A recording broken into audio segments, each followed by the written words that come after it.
Do do do do do do do do do.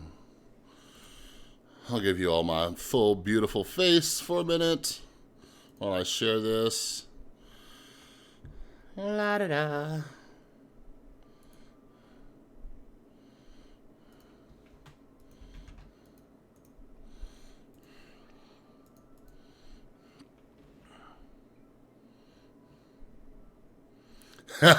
Casey Neistat. Hold on, let me show you guys what I just witnessed. Hold on. So, wait, real quick. All right, so Philip DeFranco said, "Hey guys, can you please help me cyberbully Casey into starting a weekly podcast with me? He seems very on board already, but I feel like a toxic and aggressive internet pile-on is the one thing needed to officially finalize it." And Casey tags Jake Paul and says, "Hey Jake Paul, I might need your help here."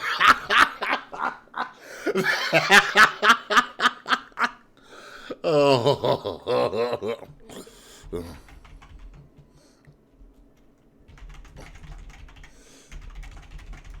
All right, hold on. Let me tweet the podcast.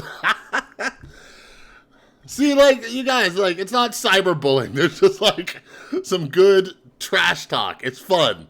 It's fun. Like, you guys, okay, let me tell you something about my beautiful girlfriend, Tristan, and what I like. Like, I need somebody who can talk some shit.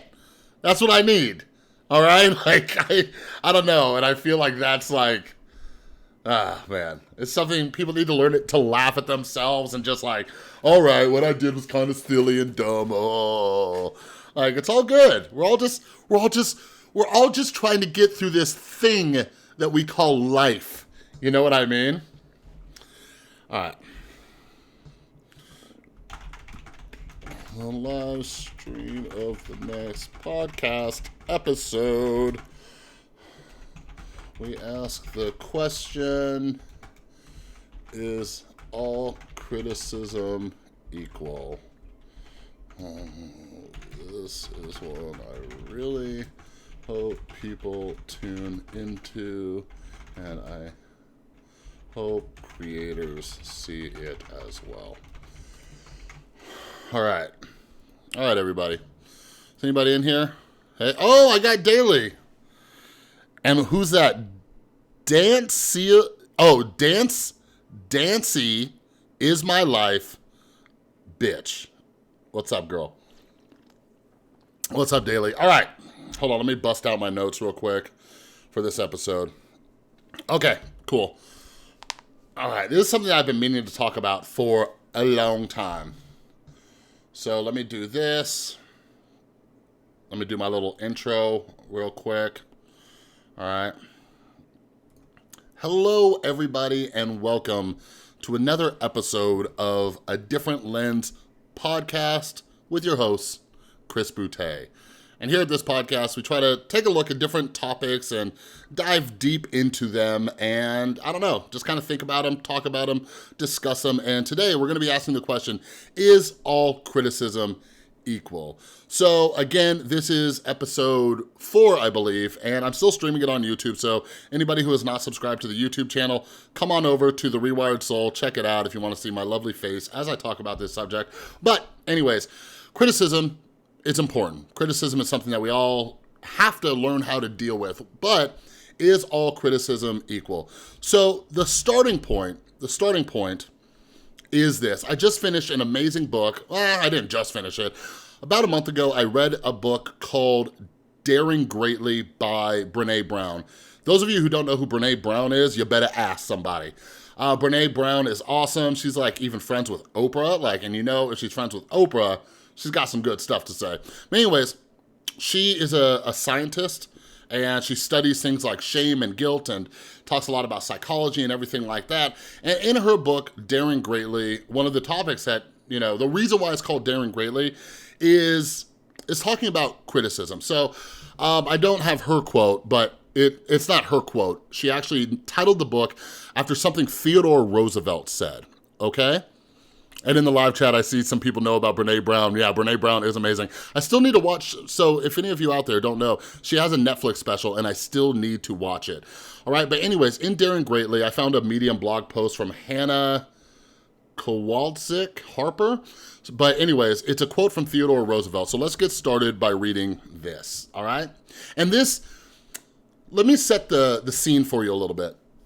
When I read this book, it was right after my own cancellation and having a bunch of controversy around me and people being upset with me and getting, and something I kept hearing was, you don't know how to take criticism, Chris. You don't know how to take criticism, Chris.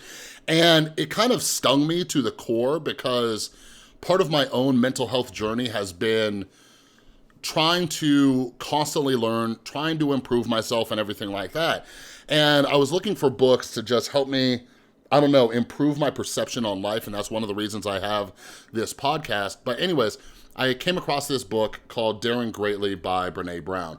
So anyways, her book is titled Daring Greatly, and it's from this quote from Theodore Roosevelt. So let me go ahead and read that for you real quick.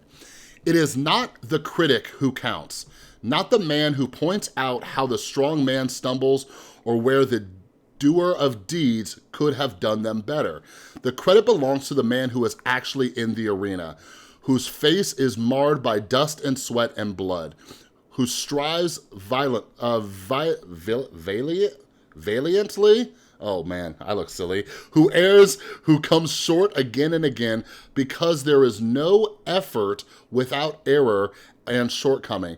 But who does actually strive to do the deeds? Who knows great enthusiasms, the great devotions, who spends himself in a worthy cause, who at the best knows in the end the triumph of high achievement, and who at the worst, if he fails, at least fails while daring greatly, so that his place shall never be with those cold and timid souls who neither know victory nor defeat. All right, so that is kind of the premise of her book, and her book talks about a lot of stuff. But anyways, so to summarize that quote, what it's talking about is so many people are sitting on the sidelines, right? While we're trying to do something, we're trying to maybe start a new career, start a business, maybe go to school, maybe start a new relationship, maybe start a new passion or hobby or anything like that. And meanwhile, on the sidelines, you have a bunch of people who aren't doing shit trying to tell you or critique you, trying to tell you what to do, how you should do it, or critique you. It's kind of like, imagine people watching sports, right? I don't watch sports. I'm a terrible man in that sense. But imagine people watching sports and just like yelling and complaining about the coaches, about the players and stuff like that. It's like, okay, all right, so you know better than the people who are actually playing the game, right? It's like backseat driving or whatever, So that's what this is talking about. So how often are we taking criticism from people who never even attempted, right? Like here's the thing that everybody needs to understand. To try anything new takes courage. Whether you're gonna try meditating once a day for 5 minutes, whether you're gonna try to go to the gym, whether you're gonna try to pursue art or painting, start a YouTube channel, start a podcast, whatever you're doing, that takes courage, okay? And any failure means that you at least tried, So I think it's important that we all look at this and realize, like, success doesn't come from just sitting around critiquing other people. Now, one of the reasons I wanted to kind of dive deep into this subject is because I agree and I disagree with this. And something that I do when I'm reading books, like I try to talk to people a lot, especially on my YouTube channel, about independent thinking, right? Like, don't just believe everything you hear as the word of God. Like, I don't care if Brene Brown said it. I don't care if Martin Luther King said it. I don't care if Gandhi said it. Consume that information, find out what it means to you, find out what it means to your values, your morals, and if it's good, take it and use it, right? So I take this quote, and the problem with my mental filter and some of you might be able to relate to this.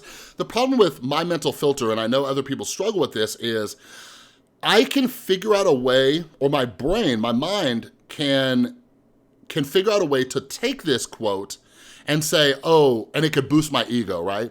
It can boost my ego and be like, listen, Chris, you don't need to take criticism from anybody. You don't need to take criticism from anybody, because unless they're trying to do exactly what you're trying to do, they don't know shit, right? And I can catch myself and say, okay, so where's the balance? All right? Because criticism is one of the most important things that can happen to any of us. We need people. I always say, and this is something I was taught, it's not an original Chris quote, but I was taught, real friends tell you what you need to hear and not what you want to hear, okay? Because if you surround yourself by yes men, you're never gonna grow, you're never gonna improve, you're gonna do really dumb shit, right? Like, there's a great book by Sam Harris called Lying, okay? And I'll try to remember to link that in the description. Let me write a little note, a little link to this book, Lying link. But there's a great book by Sam Harris called Lying. It's very short.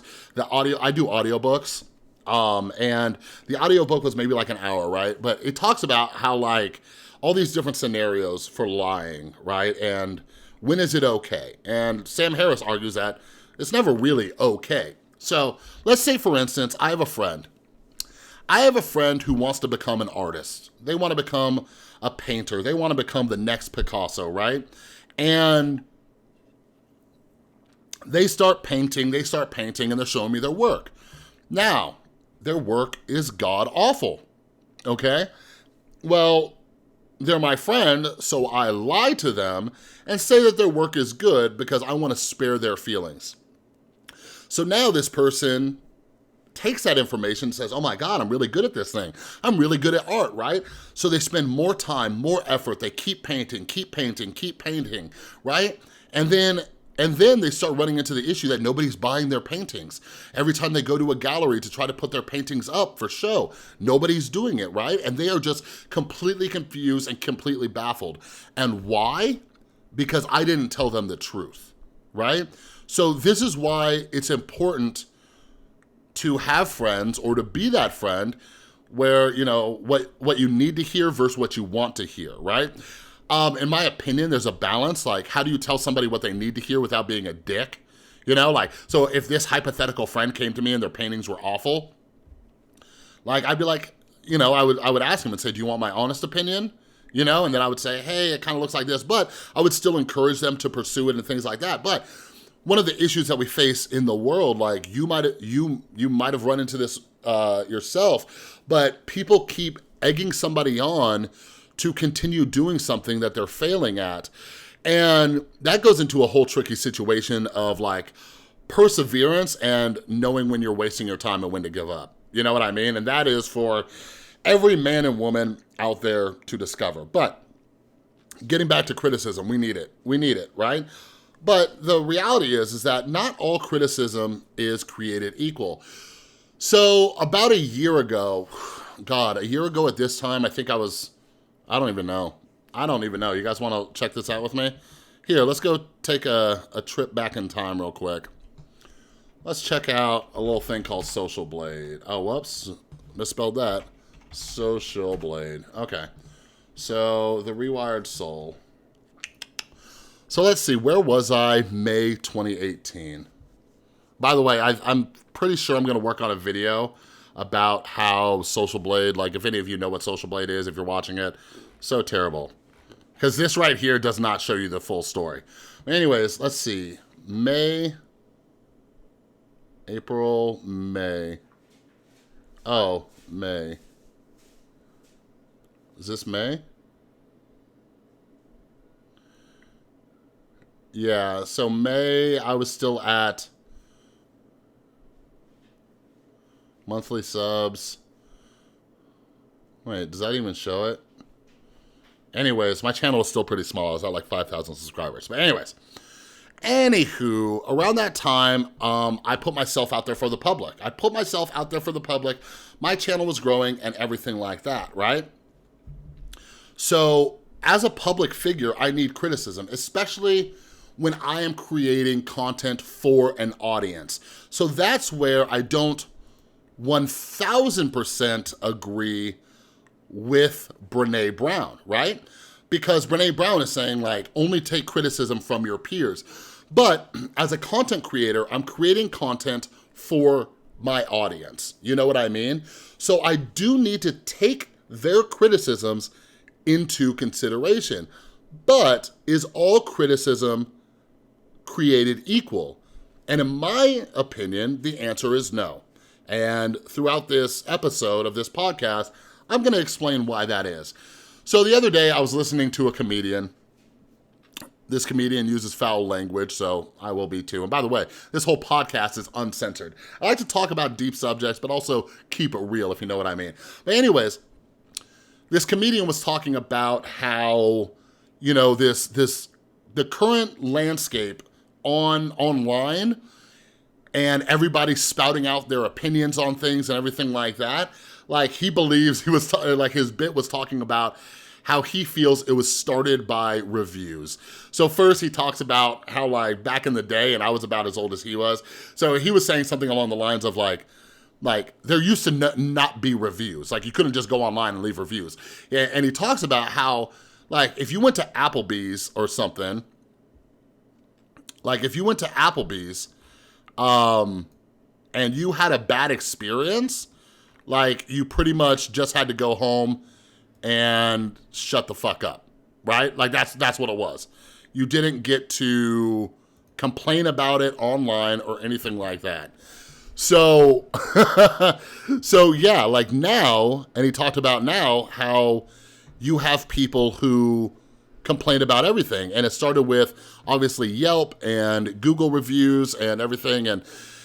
And not all reviews are created equal. Like, so he goes on in his bit about how, like, there are people out there who have literally given, like, national parks a 1-star review, right? Like, think about that for a second.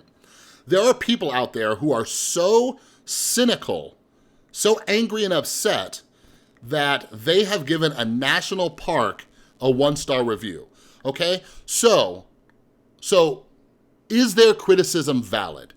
Is it valid? Now, by the way, just to give you more context on this 1-star review of, like, Yellowstone National Park was that they only saw one bear while they were there. So think about that for a second. So again, is all criticism created equal? So when I sit back as a public figure who is creating content for an audience, content that I am hoping is helpful, I have to ask, which criticisms are valid, which criticisms are not valid? So for me personally, and I hope you guys can take something away from this too. For me personally, I think it's a little bit of both. I have to surround myself by my peers. So, like, if you're listening to this or watching the stream, like, for the love of God, find a mentor. Like, find a mentor, find a mentor, find a mentor. It is just proven time and time and time and time and time again that the best way to find success or to become successful, whatever your personal version of success is, find somebody who has already walked that path and get guidance from them. So when we talk about this, you might think about a mentor in your career, but what about a mentor for your relationships, right?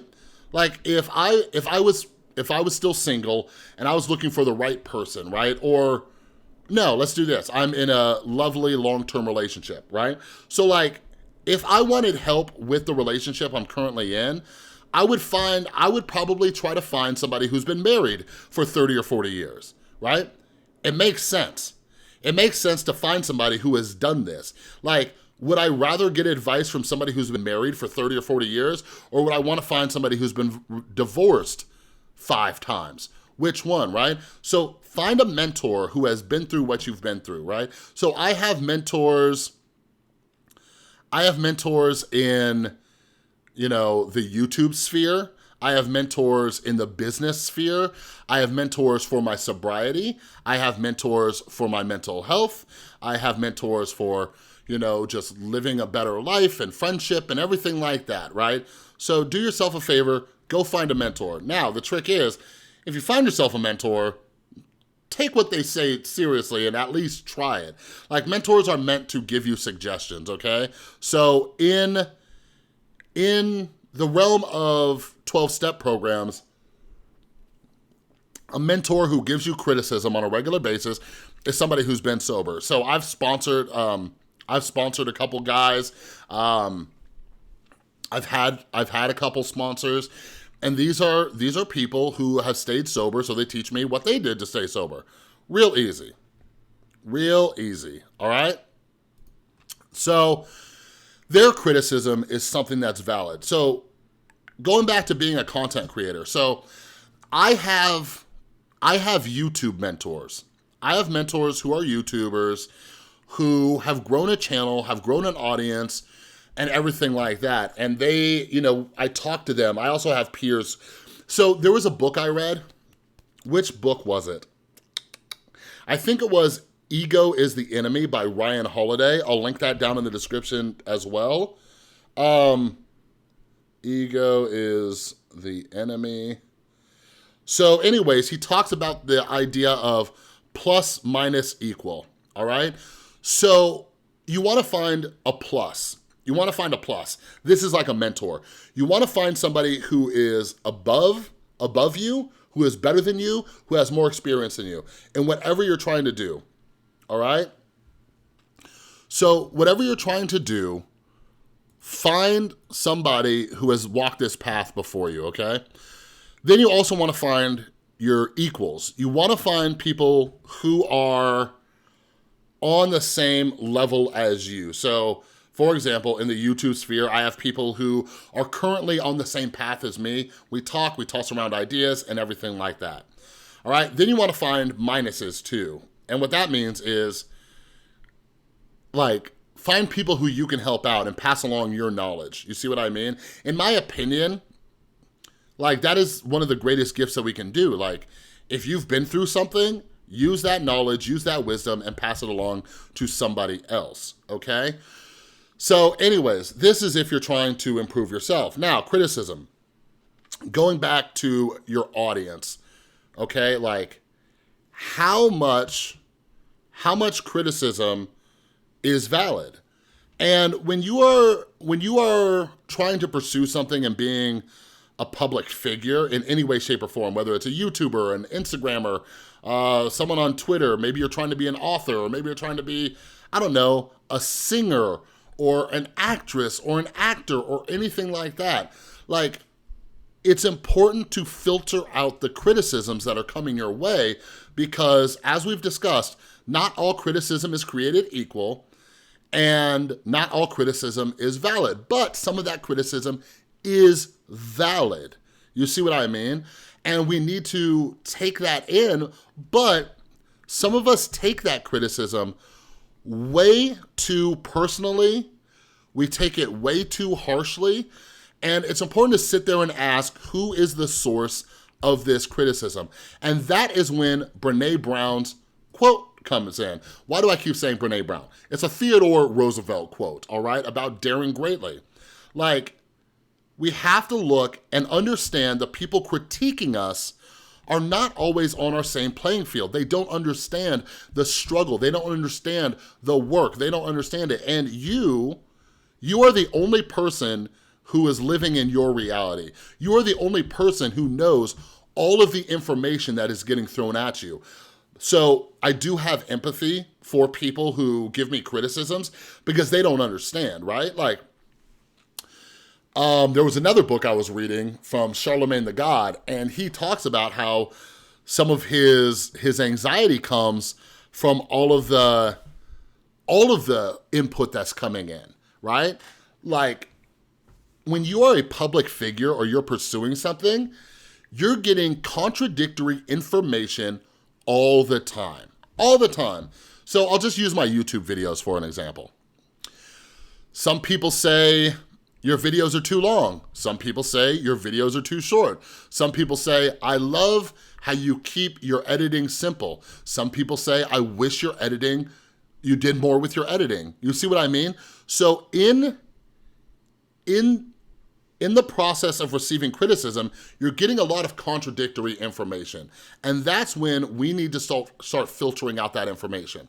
Now, the other part about criticism, because again, part of this, the reason why I want to talk about this, is so many people get told that they're not good at taking criticism. But just to kind of recap where we're at right now, not all criticism is valid. Not all criticism should be taken. And something that I often think about is the source of that criticism. So here's an example. I just did a video on my YouTube channel about Jake Paul and why Jake Paul flopped when he tried to confront Cody Ko. So the topic of that video, the main topic of that video was how to get people to listen to what you have to say. So in that video, I break down becoming an authority on a subject. You have to. If you want anybody to listen to you, you have to have some authority on a subject, right? And the issue is a lot of us try to give criticisms to people when we have no authority at all on a subject. And that's where Jake Paul screwed up, you know? Like, for example, how am I going to teach somebody to be sober if I'm not sober? How am I going to teach somebody how to live a better life if my life sucks? How am I going to give somebody relationship advice if my relationship sucks? You see what I mean? Like, you have to have some authority on the situation.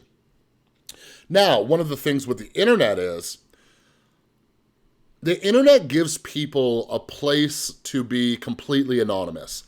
And this is something that I've noticed just throughout cancel culture and everything like that, and mob mentality, which is the anonymity of the internet gives people the ability to take the moral high ground, okay? Like, just a completely hypothetical situation.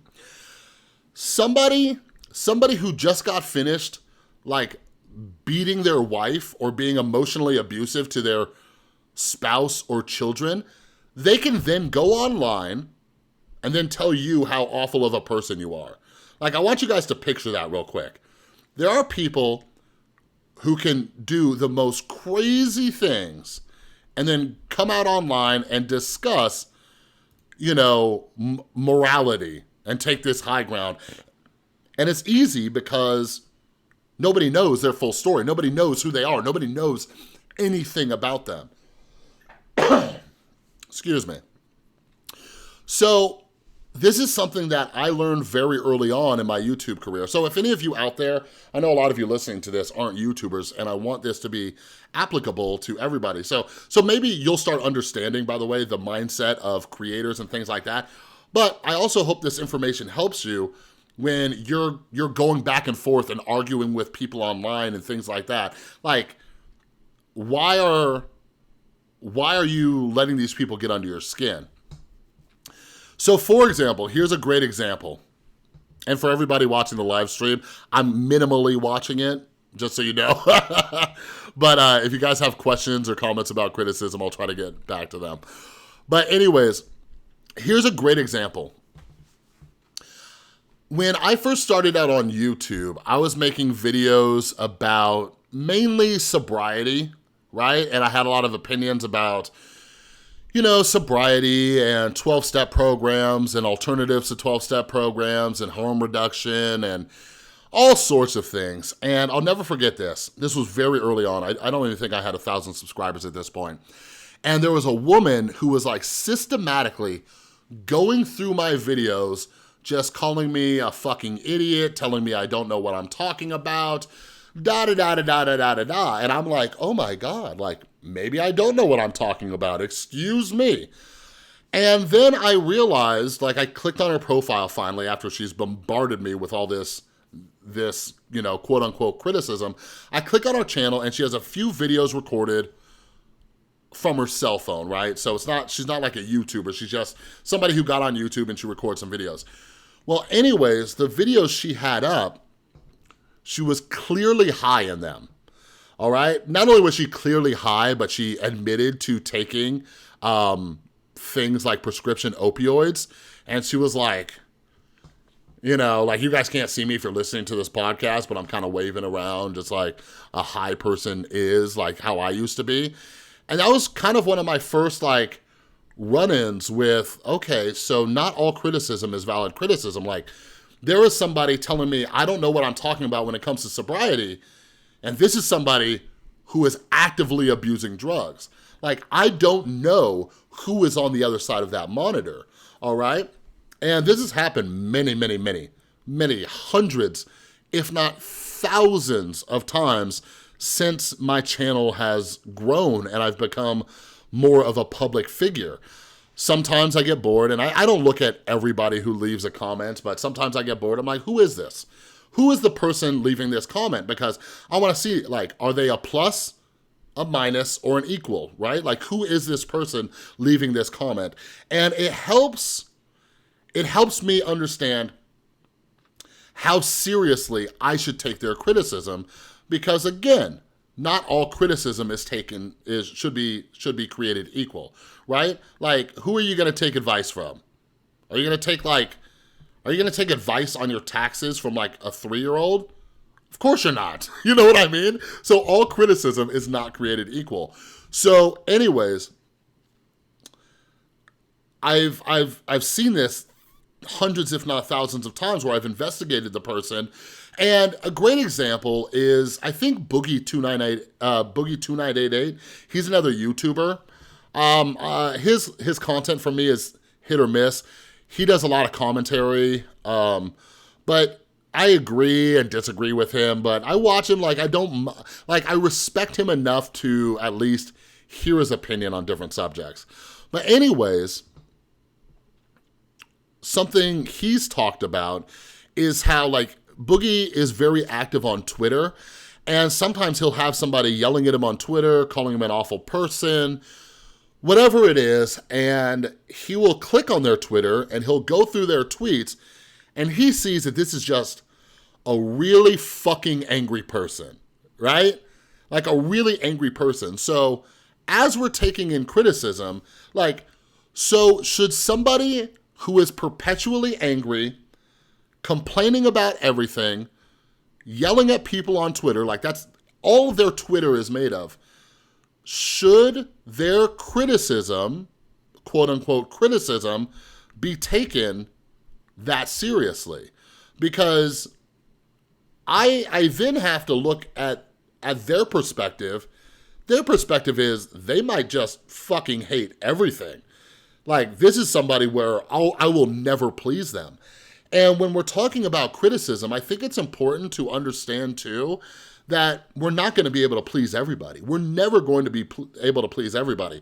I used to be a huge people pleaser, right? And my life got so much better when I realized I am just not going to be able to please everybody.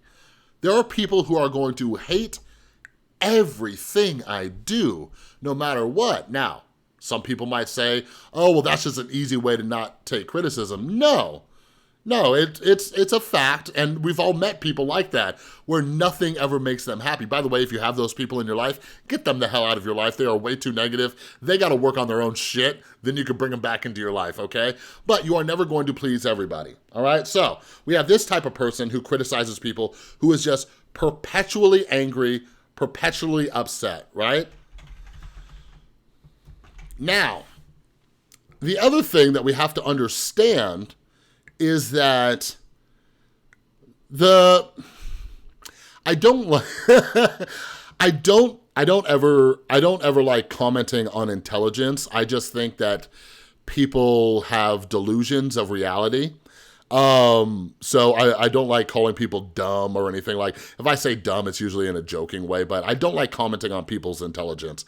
I really think that many people, like, there are obviously like super intelligent people, but I think that there are just a lot of people who who have a twisted version of reality. So just bear that in mind before I jump into this next topic about criticism. But the reality is, there are people out there who exist who believe that the earth is flat, okay? So if somebody believes that the earth is flat, should I value their criticism as much as I would somebody else's? My answer is no, all right? A story that Philip DeFranco just covered today on his show, what's today? I'm recording it, May 22nd. Philip DeFranco just recorded a video. One of the stories he covered was there's a trend going on right now for like holistic medicine. And there's a guy, what is it? Dr. Humble? I don't even know if he's a doctor. Humble MMS? Yeah, okay, hold on. Let me put this on the screen for all of you who haven't heard this gem of a story. Okay, so this is Jim Humble, okay? And he is convincing people that basically bleach, okay, bleach.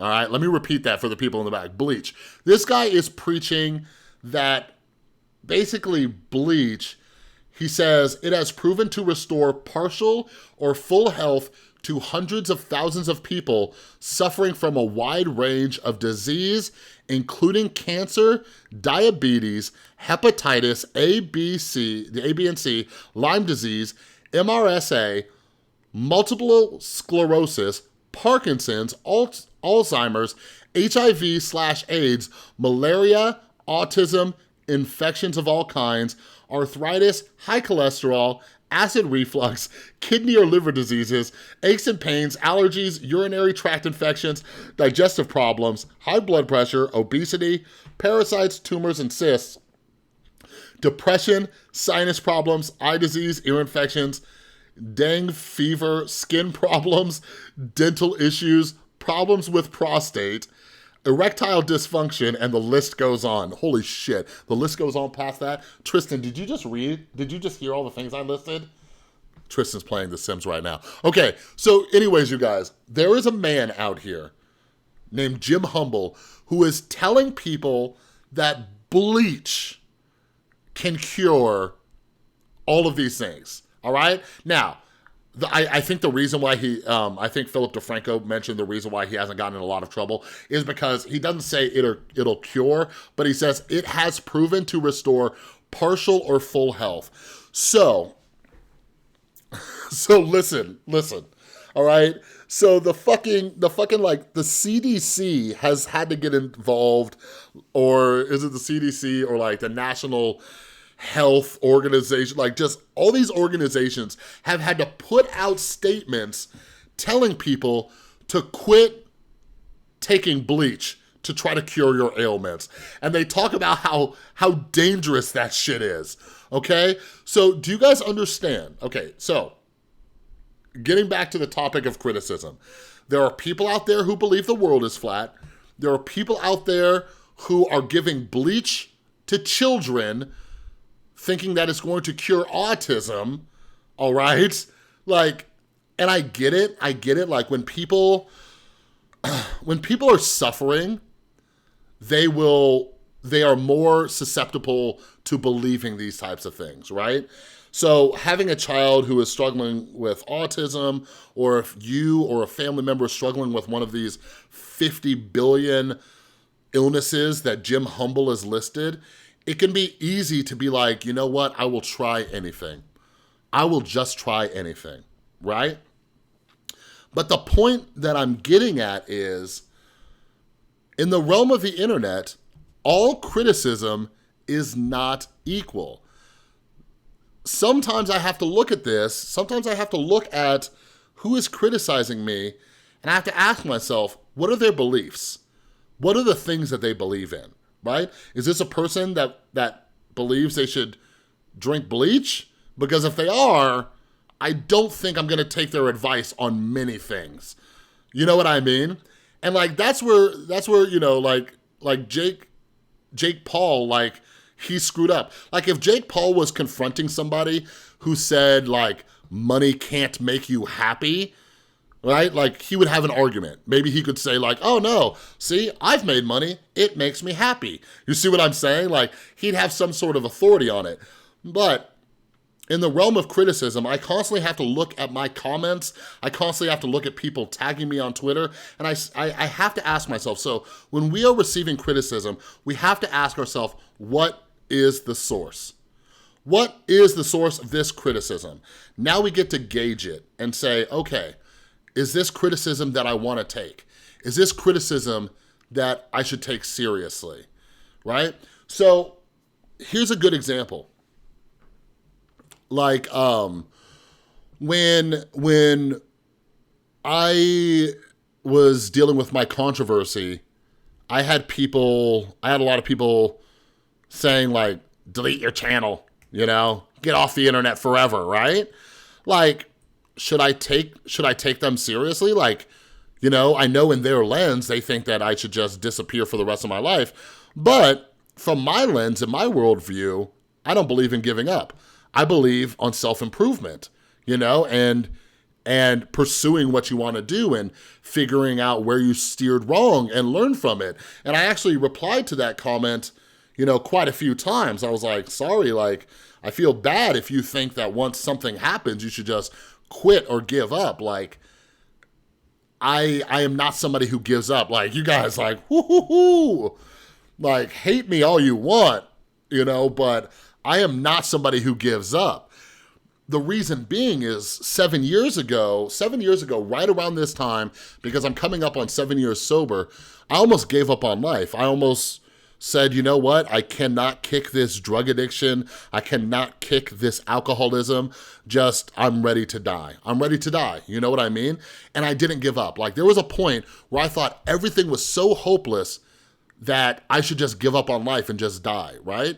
So, like, a lot of people don't understand, like, I don't give up very easily. Like, I am I am somebody who will keep going and going and going and going and going, just Energizer Bunny style, right? And I hope people who follow me and people who get to know me, especially in, like, these podcasts that I'm doing that are more long form and everything like that, like, I hope people understand or get the message out there that you don't give up, you can persevere. And I hope, like the topic that I'm doing right now, I hope you guys can take something from it, whether you're giving criticism or receiving criticism, right? Like let's put criticism into something that's a little bit more, I don't know, more relevant to most of the listeners out there.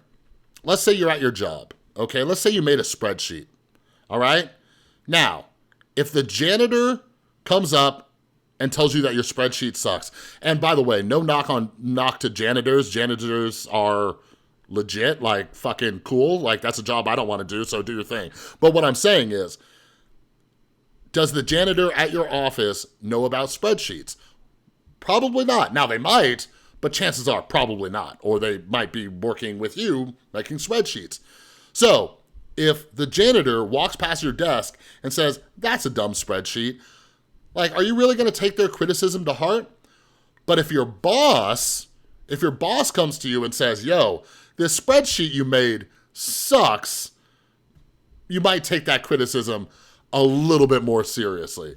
You see what I mean? So whenever I talk about these subjects and kind of walk you through my ideas and my process and everything like that, I want you to really, like, this is what I do on my YouTube channel all the time. I want you to take this information and see how you could apply it to your own life. These are things that I've been through and that I struggle with. These are things that I'm still dealing with now, and I'm dealing with it on a much larger scale right now. And there came a point with my own issues where I had to take a step back and ask myself, okay, whose criticism am I taking? Whose am I not taking? So if anybody out there is just trying to get to know me a little bit better and how I take criticism, now you know.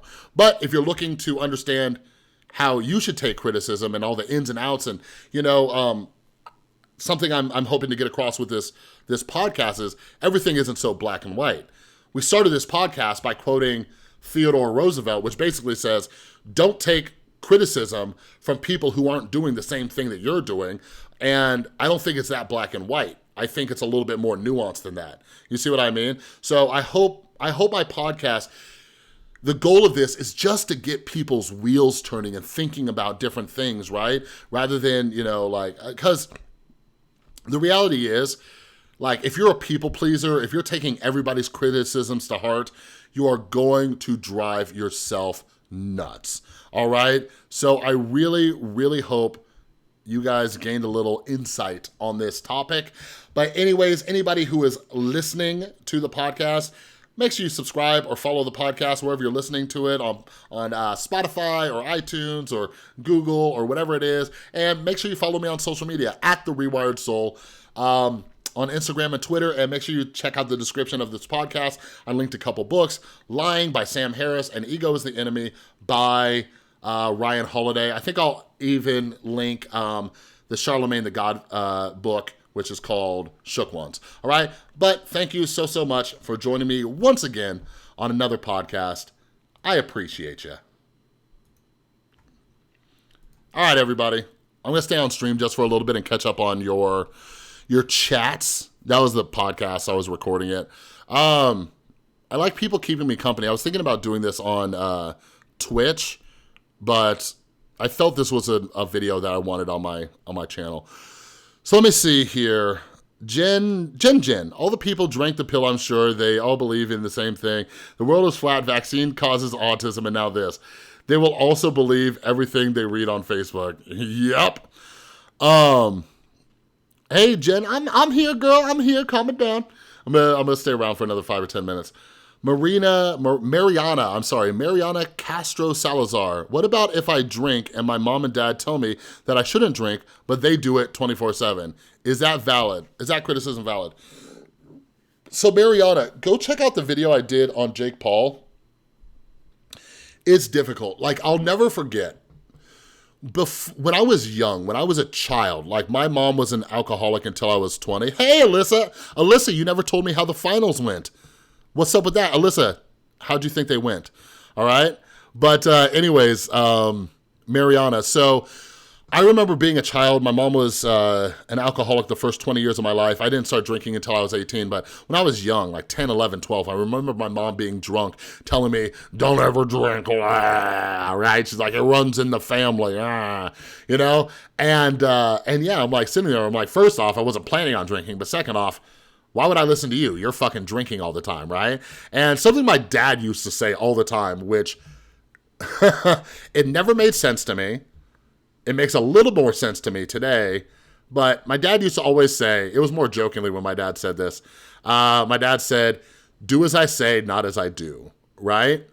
So Mariana, like, it's a tricky one. It's a tricky one. Like, my mom ended up getting sober and helping save my life. But I get it. And like, I think, like, I don't know you. I don't know what your situation is. I don't know if you drink recreationally, if you just drink when you go out, or if you're having a glass of wine every night, or whatever it is. But like, the reality is, when it comes to alcoholism or addiction, you have to, and with any personal struggle, you have to look within yourself and ask yourself, is this a problem? Is this a problem for me, right? Because it doesn't matter what anybody else says, because I was an alcoholic and drug addict, and I had people around me who told me I didn't have a problem when I clearly did. And that's one of the things about addiction, is that you have to check in with yourself and say, is this causing issues in my life? Whether they're with my personal relationships, my professional relationships, is this causing problems? And a great quote, I forgot where I heard it, but it's like, when it comes to alcohol and drug use, or anything that you feel might be causing your life to become unmanageable, I'll just use alcohol as an example. But the point is, it's not every time I drink something bad happens. It's more of, every bad thing that happens to me happens because of my drinking. That right there is what, like, that was like a for me. You see what I'm saying? So for example, like, if you have a problem with smoking weed, it's not about, is it every time I smoke weed are things bad, Or is it that every bad thing in your life can be trailed back to you smoking weed? All right? Because that was my issue. Every issue in my life, what up, Jason? Hope you've been doing good, brother. Every issue in my life could be easily, you follow those breadcrumbs back. Every issue in my life was attributed to my drinking and using drugs. And once I got sober, I found out that there were even more issues, and a lot of those issues were from fear, from ego, from pride, and all this other shit. But anyways, hope that clears some things up, Mariana or anybody else that might help. Jen said, but I think that's a problem with how the government and high authorities have failed them, so now they believe nothing coming from science. Oh, God. Yeah. No, Jen, that's a great point, too. That's one of the biggest things. Like, okay, so here. That is something that I've struggled with a lot. So, my addiction, I was a prescription drug addict. I had many doctors overprescribe me drugs, right? I've had doctors misdiagnose my illnesses. And the reality is that I need doctors. We all need doctors. But my brain wants to take the few bad experiences I've had and make a blanket statement of doctors and say, fuck all of them, right? And that's not healthy. That's not a good place because I can do more harm to myself, right? The other issue is Big Pharma is diabolical, right? Like we know they are diabolical, okay? And there's so many things from the opioid epidemic to just all sorts of stuff. But not all people in pharmaceuticals are bad. Not all companies are bad. Not everybody is a Martin Shizlecki. What was his name? You know that guy? Yeah, you guys know what I'm talking about. Not everybody in that industry is bad. But, Jen, you touch on a good point. Like, a lot of people take that and run with it. So, for example, here's how people like, oh, hey, somebody from Houston, what up? Or howdy. Yeah, Martin Shkreli, whatever. Okay, but anyways, here's how people like Alex Jones and other conspiracy theorists operate, is that there are proven conspiracies out there, all right? Like, Tristan and I fell into this rabbit hole about mind control, okay? I fell into this rabbit hole, I'm like, okay, right, mind control in the government. And there was like actually stuff, what was it? It was like Operation Paperclip? Was that what it was? What was it? Hold on, everybody. Let's go back to this. Mind control conspiracy. Is it Paperclip? Yeah. So the MK Ultra and Operation Paperclip and mind control. So this was some real shit. Like, this was real shit that they were doing. They were trying to mind control people, right? But the way that I believe this is to, like, I don't know, if anybody can ever find me, like, some books or research on conspiracy theorists, I would just love it. Like, I want to so bad understand how conspiracy theorists think, and I also want to understand how people who fall into cults think. Right? Now, when it comes to a cult, I know there's a lot of vulnerability involved and everything. Like, somebody was talking about, like, I think it was the book I'm reading right now, how Jim Jones, like, he started his cult with, like, homeless people, which is interesting, too, because that one we watched on Netflix, like, Bad Country, was that what it was called? They, like, recruited a bunch of homeless people, right? But anyways, getting back to conspiracy theorists. So, here's my theory about conspiracy theorists. They find a conspiracy that was proven. Okay, they find something that was proven, or even like the Freedom Act, right? Or the Patriot Act. Is that what it was? Where like the NSA wanted to like, big brother us and get all up in our shit. You know what I mean? So here's my theory about conspiracy theorists is that they take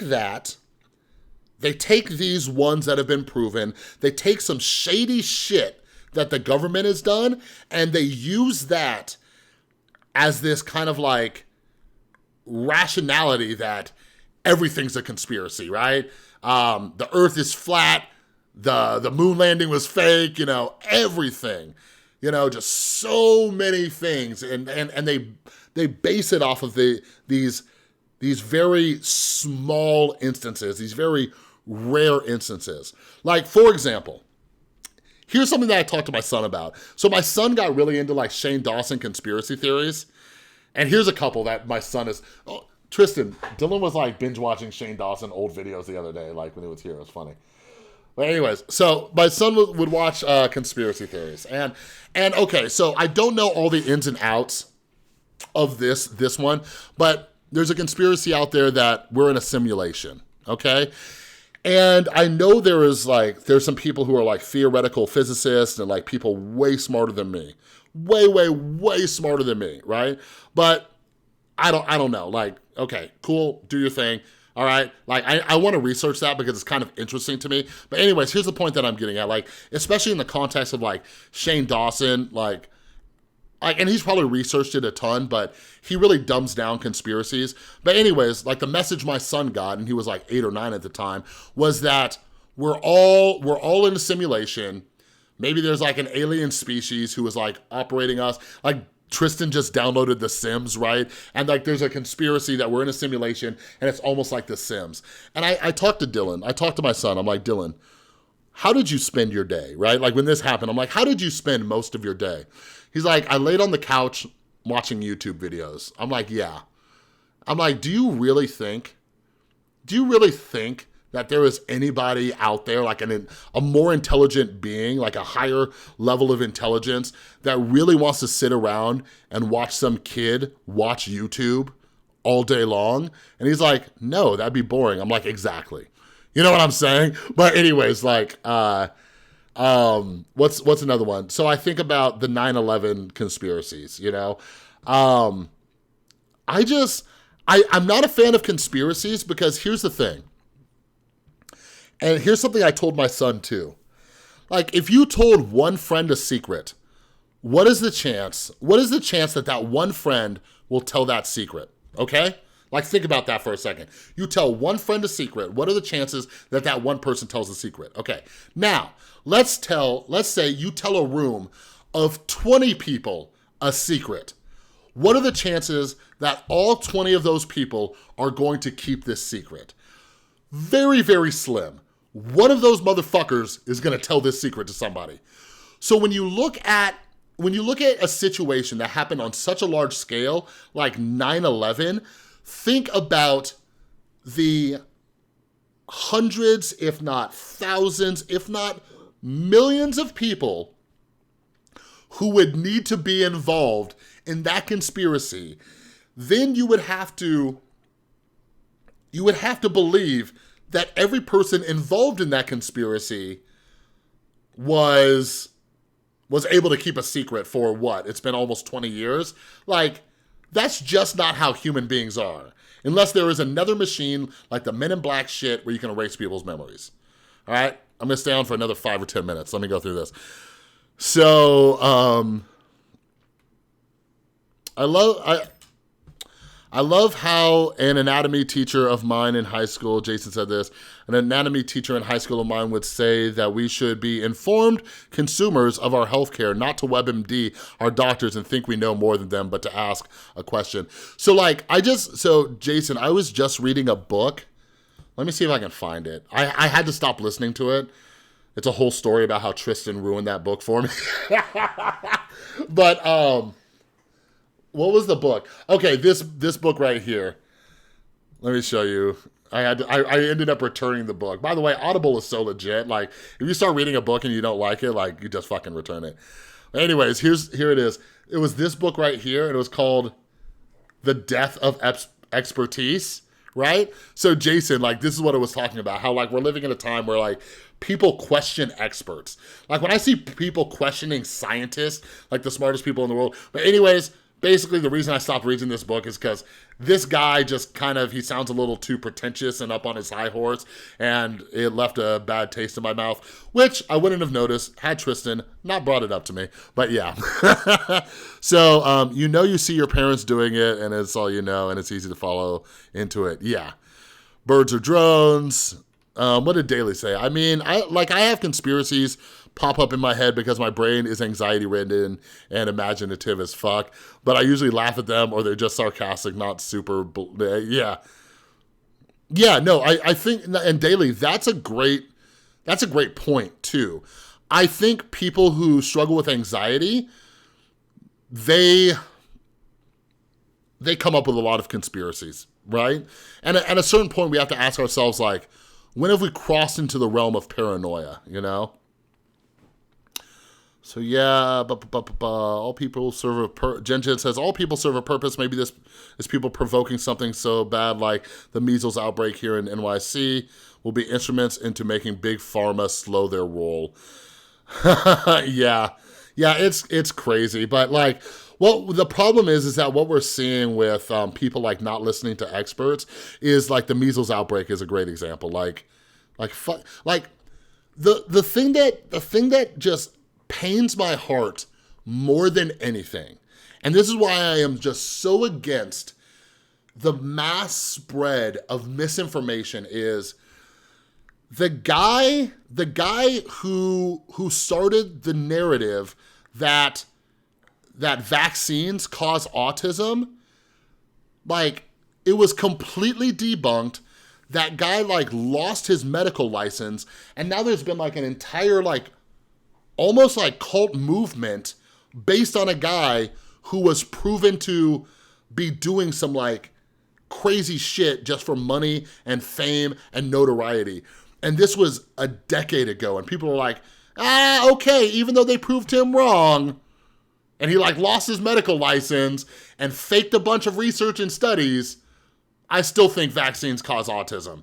And people aren't vaccinating. Now we're seeing like, you know, measles outbreaks and all sorts of shit. I'll tell you this right now. I am so glad that people are starting to fine, you know, in certain states, they're fining people who are against like, or not vaccinating their kids. Like, girl, that makes me happy. I'm glad there's some repercussions.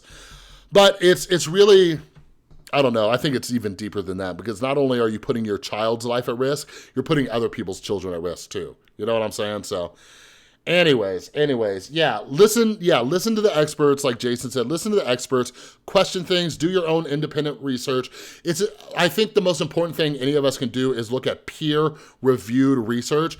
Like, peer-reviewed research means that you put out your studies, you put out your research, and scientists, like good scientists, their job is to disprove shit. Their entire job is to throw everything they can to disprove something, because the only way to prove something is true is to throw everything in your arsenal at that thing to see if you can prove it wrong. And if you can't, booyah, now we have a law, right? Like the law of gravity.